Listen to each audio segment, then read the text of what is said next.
నమస్తే, welcome to Zindagi media. నేను ప్రదీప్ రెడ్డి. ఇక జమ్మూ కాశ్మీర్లో కొంతమంది దుర్మార్గులు, దుష్టులు, ఇంకా వాళ్ళ నియమనాలను దొంగనా కొడుకులు అని కూడా అంటున్నాను. ఎందుకంటే అన్యాయంగా ఏమనాలి, అసలు నాకు పదాలు కూడా రావట్లేదు. వెంటాడి వేటాడి మతం అడిగి మరీ చంపిరు దొంగనాయలు. ఇక వాళ్ళు అంటే ప్రత్యక్ష యుద్ధానికి దిగలేక దొంగ పాకిస్తాను చేసినటువంటి పని ఇదంతా. వాళ్ళు ఎగదోసినటువంటి ఉగ్రవాదులు చేసినటువంటి పని. అమాయకులు బలైపోయారు. దాదాపు ఒక 30 మంది చనిపోయారు.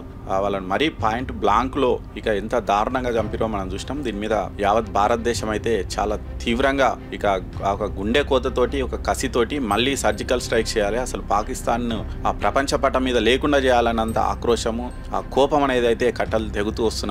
మరి ఇలాంటి సందర్భంలో భారత్ అయితే ఒక ప్రధాని మోడీ కావచ్చు, ఇండియా ఏదైతే మన ప్రభుత్వం ఉందో కేంద్ర ప్రభుత్వం ఒక కీలకమైనటువంటి నిర్ణయం అయితే తీసుకుంది. సింధు జలాల నది ఒప్పందం నుంచి తాత్కాలికంగా అయితే మేము వెనక్కి వస్తున్నాము అని అయితే చెప్పింది. నిజంగా ఆ ఒప్పందం ఏదైతే భారత్ తీసుకున్నటువంటి నిర్ణయం ఉందో అది చాలా కీలకమైనటువంటిది. ఇమ్మీడియట్ గా పాకిస్తాన్ మీద తక్షణ ప్రభావం లేకపోవచ్చు, కానీ లాంగ్ లో అంటే ఒక 5 years కో 10 years కో మాత్రం పాకిస్తాన్ అడుగెత్తిన స్థితికి వచ్చేటువంటి పరిస్థితి మనం చూసినాం.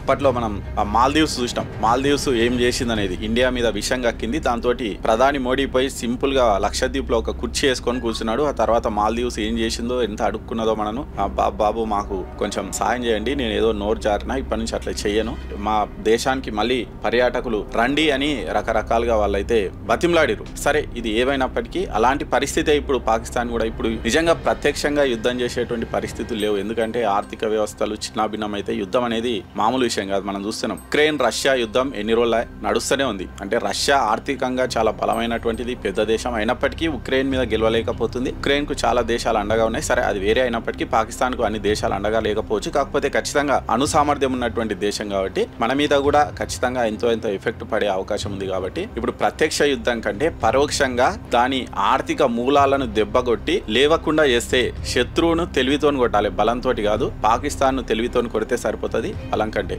మరి అదే వ్యూహాన్ని అవలంబిస్తుంది మన కేంద్ర ప్రభుత్వం. మరి నేపథ్యంలో అసలు ఈ సింధు జలాల నది ఒప్పందం ఏంటి, అసలు ఇది ఎప్పుడు చేసుకున్నారు, దీనికి కారణం ఏంది, దీని ఒప్పందం నుంచి బయటకు వస్తే పరిణామాలు ఎట్లుంటే, ఇండియా అంత ఈజీగా ఒప్పందం నుంచి బయటకు వచ్చే అవకాశం ఉందా, ఒప్పందం నుంచి బయటకు వస్తే మరి పాకిస్తాన్ మీద ఎలాంటి ప్రభావం పడొచ్చు అనేది అయితే మనం ఈ రోజు ఒకసారి బ్రీఫ్ గా అయితే చర్చించుకుందాం. అసలు నిజానికి సింధు నది జలాల ఒప్పందం అనేది ఇప్పుడు చేసుకున్నది కాదు, చాలా దశాబ్దాల కింద చేసుకున్నటువంటిది.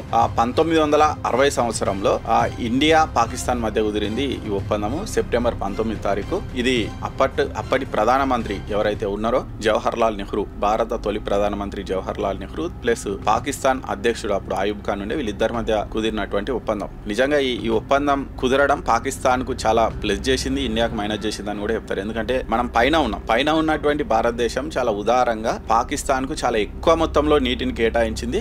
అది పాకిస్తాన్ పైన నెహ్రూ చూపించినటువంటి ప్రేమ అనుకోవచ్చు, లేకపోతే సరే దాయా దేశంతో మంచిగా ఉండాలన్న మంచి ఉద్దేశం కావచ్చు. ఏదైనప్పటికీ అప్పుడైతే చాలా ఎక్కువ నదీ జలాలను అయితే పాకిస్తాన్ కు ఇచ్చిరు. ఒకసారి మనం ఈ సింధు నది గురించి చూస్తే, సింధు నదికి మొత్తం 6 ఉపనదులు ఉన్నాయి. అందులో సింధు, జీలం, చినాబ్, రావి, బియాస్, సట్లెజ్ అని మొత్తం 6 ఉపనదులు ఉంటాయి. దీనిలో ఇక సరే ఆ సింధు నది అనేది టిబెట్ లో స్టార్ట్ అవుతుంది. అక్కడ నుంచి జమ్మూ కాశ్మీరు, హిమాచల్ ప్రదేశ్ ఇటు నుంచి మళ్ళీ పాకిస్తాన్ లోకి ఎంటర్ అవుతుంది, అటు నుంచి అటు వెళ్ళిపోతుంది. సరే, ఓవరాల్ గా చూస్తే మనం ఈ ఒప్పందం ప్రకారం ఏమైందంటే, భారత్ కు 3 నదుల మీద ఫుల్ హక్కులు వచ్చినాయి, పాకిస్తాన్ కు 3 ఉపనదుల మీద ఫుల్ హక్కులు వచ్చినాయి. భారత్ కి ఏవే వచ్చినాయి అంటే రావి, బియాస్, సట్లెజ్ అనేటువంటి ఈ 3 ఉపనదుల మీద వీళ్ళు ఏమైనా చేసుకోవచ్చు. ఐడల్ ప్రాజెక్టులు కట్టుకోవచ్చు, సాగునీటి ప్రాజెక్టులు కట్టుకోవచ్చు, ఆ నీటిని ఎంతైనా వాడుకోవచ్చు అనేది ఒప్పందం. అయితే ఇవి మొత్తం ఓవరాల్ ఏంటంటే 41 బిలియన్ క్యూబిక్ మీటర్ల వాటర్ వస్తాయి ఈ 3 ఉపనదుల నుంచి. ఆ వాటర్ మనం స్వేచ్ఛగా వాడుకోవచ్చు. ఇక పాకిస్తాన్ కు 3 ఉపనదులు వచ్చినాయి. అవేంటివంటే సింధు, జీలం, చినాబ్, ఈ 3 ఉపనదుల నీళ్లను పాకిస్తాన్ వాడుకోవచ్చు. కాకపోతే అవి ఎంత అంటే 99 బిలియన్ క్యూబిక్ మీటర్లు. మనకేమో వచ్చింది 41 బిలియన్ క్యూబిక్ మీటర్లు. పాకిస్తాన్ కు డబల్ కంటే ఎక్కువ వచ్చినాయి, 91 బిలియన్ క్యూబిక్ మీటర్లు. నిజంగా అట్లా ఎందుకు ఒప్పందం చేసుకున్నారో తెలియదు. ఎందుకంటే జనాభా పరంగా చూసుకున్నా, విస్తీర్ణం పరంగా చూసుకున్నా, మనకి ఎట్లా చూసుకున్నా మనకి ఎక్కువ రావాలి, వాళ్ళకి తక్కువ రావాలి. కానీ వాళ్ళకి డబల్ కంటే ఎక్కువ అయినాయి, మనకేమో చాలా తక్కువ వచ్చినాయి. వాళ్ళకేమో 91 బిలియన్ క్యూబిక్ మీటర్ల నీరు వాళ్ళకు అందుబాటులోకి వచ్చింది. సరే, ఆ వాటర్ అనేది స్వేచ్ఛగా పాకిస్తాన్ లోకి వెళ్ళిపోతుంది. మనం దాని మీద కావాలంటే హైడల్ ప్రాజెక్టులు కట్టుకోవచ్చు, కరెంటు ఉత్పత్తి చేసుకోవచ్చు, కానీ ఆ నీటిని స్టోర్ చేయడం కానీ వ్యవసాయ పనులకు ఉపయోగించుకోవడము ఇక దేనికి కూడా మనం యూజ్ చేసుకోవద్దు అనేది ఒప్పందం ప్రకారం. అది అప్పటి నుంచి నడుస్తుంది. ఇండియా పాకిస్తాన్ మధ్య ఇన్నిసార్లు యుద్ధాలు వచ్చినా మనం చూసినాం. అప్పట్లో ఆ ఒప్పందం జరిగిన తర్వాత కూడా మళ్ళీ ఒక 2 సార్లు యుద్ధాలైనాయి, కార్గిల్ యుద్ధం అయింది, రకరకాలైన అయినప్పటికీ ఈ ఒప్పందం నుంచి ఎప్పుడు బయటికి అయితే రాలే ఇండియా. కానీ ఇప్పుడు ఈ జమ్మూ కాశ్మీర్లో పహల్గామ్లో జరిగినటువంటి ఉగ్రదాడి తర్వాత ఇక మేము భరించలేము. అప్పట్లో మోడీ అన్నాడు ఆ రక్తము నీరు ఒకే దగ్గర ప్రవహించదు అని అప్పట్లోనే చెప్పిండు. దాన్ని ఇప్పుడు అమల్లోకి తెచ్చిండు. దాంతో ఒప్పందం నుంచి బయటకు వచ్చింది. నిజంగా ఈ ఒప్పందం నుంచి బయటికి రావడం ఇమ్మీడియట్ గా పాకిస్తాన్కి ఏం కాకపోవచ్చు. ఎందుకంటే మనం పోయి అక్కడ డ్యాములు కట్టి వాటర్ మళ్ళించడానికి మనకు 5 సంవత్సరాలు ఎంతనో 10 సంవత్సరాలు పట్టే అవకాశం ఉంది. సరే ఫాస్ట్ గా చేసినా ఒక 5 సంవత్సరాలనే పడుతుంది. ఎందుకంటే దాని భూసేకరణ, స్కెచ్ చేయడం అవన్నీ ఉంటాయి కాబట్టి దానికి ఒక 5 సంవత్సరాలు పడుతుంది అనుకున్నా. ఈ 5 సంవత్సరాల్లో వాళ్ళకి ఎఫెక్ట్ పడకపోవచ్చు, కానీ ఆఫ్టర్ 5 years మాత్రం పాకిస్తాన్ అడుక్క తినే పరిస్థితికి వస్తుంది. ఎందుకంటే అసలు ఈ వాటర్ తోనే పాకిస్తాన్ బతుకుతుంది. మెజారిటీ వాళ్ళకి పంటలు ఎక్కడి నుంచి వండుతున్నాయంటే ఈ నదుల నుంచే వండుతున్నాయి. కాబట్టి ఈ వాటర్నే కనుక మనం ఆపి మనం యూజ్ చేసుకోగలిగితే ఇక వాళ్ళకు సాగు దెబ్బ కొట్టినట్టే. మనకి ఏదో పోయి ఆడో బాంబే వేయాల్సిన అవసరం లేదు, మిసైల్ వేయాల్సిన అవసరం లేదు, ఏది అవసరం లేదు. ఇక వాళ్ళు అడుక్క తినే పరిస్థితి. ఇప్పుడే పాకిస్తాన్ పరిస్థితి ఎట్లుందో చూసినాం. కనీసం ఆ రూపాయి వాల్యూ పడిపోయి తిననికే తిండి లేక ఆగమాగం అయిపోయి ప్రపంచ దేశాలను అప్పుల కోసం మనం నిన్నమన్న చాలా చూసినాం. ఇలాంటి పరిస్థితుల్లో ఇది మాత్రం చాలా పెద్ద దెబ్బ, దౌత్యపరంగా కొట్టినటువంటి పెద్ద దెబ్బ అని అయితే భావిస్తున్నారు. ఇది మరి దీని ప్రకారం అసలు ఏం జరుగుతుంది అనేది చూస్తే నిజంగా ఈ జీవనాడి అంటారు కదా, ఈ నదులు అనేటివి పాకిస్తాన్ కు చాలా జీవనాడులు. ఇది చాలా ఉన్నాయి. దీంట్లో అసలు ఏమేమి ఉన్నాయి అనేది కూడా చూద్దాం. అసలు ఈ నదుల మీద ఎంతమంది ఆధారపడి ఉన్నాయంటే తాగునీటి కోసమే 23.7 కోట్ల మందికి తాగునీటి అవసరాలు. పాకిస్తాన్ జనాభా దాదాపు అనుకోవచ్చుగా మ్యాక్సిమం జనాభా ఈ నదుల నుంచి వచ్చేటువంటి నీటిని తాగుతుంది. మనం ఆపేస్తే వాళ్ళ పరిస్థితి ఎట్లుంటుంది అనేది మనము అర్థం చేసుకోవచ్చు. ఇక పాకిస్తాన్ వ్యవసాయానికి వాడేటువంటి నీటిలో 80% ఈ నదుల నుంచే వస్తుంది. మనకంటే అక్కడ ఆ నదులు ఉన్నాయి, ఇక్కడ చాలా నదులు ఉన్నాయి, మనకేం ప్రాబ్లం లేదు. సరే ఒకవేళ పాకిస్తాన్ ఏమైనా చేయాలనుకున్నా చేయలేదు. ఎందుకంటే మనం పైన ఉన్నాం కాబట్టి వాళ్ళు ఏం చేయలేరు వాటర్ విషయంలో. కాబట్టి 80% నీళ్లు ఈ పాకిస్తాన్ వ్యవసాయానికి అవసరమైనటువంటి 80% నీళ్లు వీళ్ళే ఈ నదుల నుంచి అవుతుంది. కాబట్టి ఇవి ఆపేస్తే వాళ్ళ పరిస్థితి ఇక కుక్కల కంటే అన్యాయం అవుతుంది. అడుక్క తినాలి పాకిస్తాను.